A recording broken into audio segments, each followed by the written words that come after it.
You know, this question was asked also by one of your other writers. I can't find a balance between this world and the next, deen and dunya and akhirah. I said there is no struggle. Everything we do in this world is for the akhirah if your intention is right. If you're going to work for the right reasons, if you're staying away from evil deeds, if you're remembering Allah when you're supposed to, if you're eating what you're supposed to eat, if you're saying what you're supposed to say, you can live in this world and have a great time and still earn your Jannah. Allah doesn't want you to have a horrible time in this world. You know, I don't know why we have this concept that we have to kind of cut ourselves off from this world to earn Jannah. No, no, no, no, no. You have to make the most of this world to earn Jannah. We have very little time on this earth. I mean, half of my life is spent sleeping. And the few hours that I'm awake, take away the time I have to relieve myself, get dressed for work, stay and commute to the job, put in the 8 hours at work, and come back. What do I have, 2-3 hours of free time, technically free time, that I actually have some control over? How about I make the most of that free time? You know, that could change my life. Those few hours that you have free after work, or that commute to work instead of listening to useless news, you know, about the weather and the Dow Jones Industrial Average. How about you listen to something productive in that time? Listen to some Qur'an, listen to something that will increase your knowledge. Listen to, you know, a good discussion that will help you understand things better.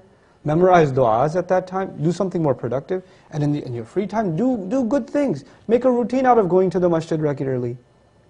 You know, every Isha, you catch every Isha. Before you start your work day, you catch every Fajr in the masjid.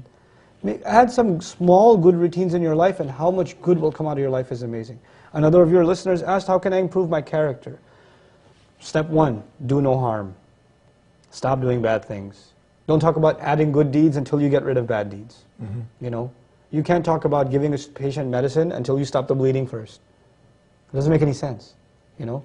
So you got to stop the entertainment addiction. You got to stop the watching the filth.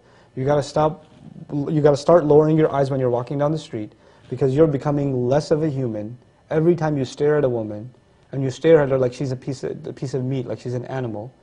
That just means you've lost respect for a fellow human being. That's all that means. To you, that's nothing but you're looking at her like an ape looks at a female ape. You know, like a dog looks at a female dog. That's all you've turned into, an animal.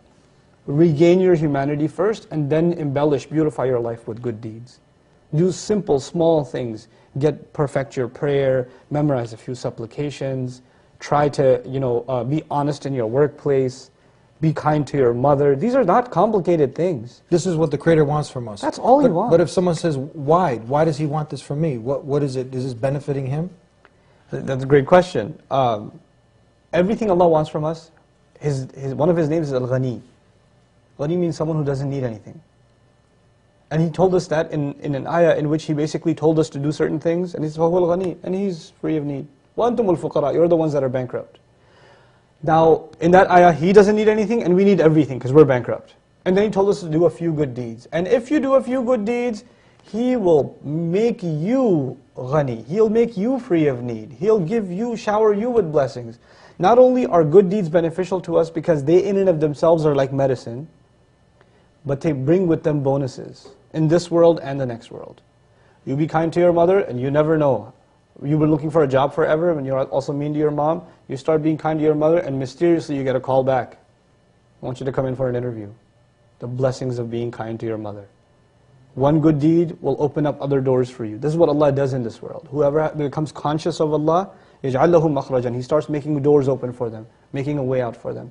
وَيَرْزُقُهُ مِنْ حَيْثُ لَا يَحْتَسِبُ. He starts providing him from where he couldn't even imagine. All because this person became conscious of Allah. Right? That's all Allah is asking us of. And He's asking us for us to make our life better. Last comment, Allah says, you know, people say, what does God want?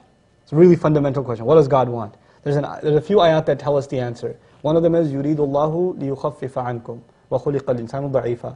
Allah wants to lighten your burden. And the human being was created weak. You think you're making your life easier by partying? You're making it harder.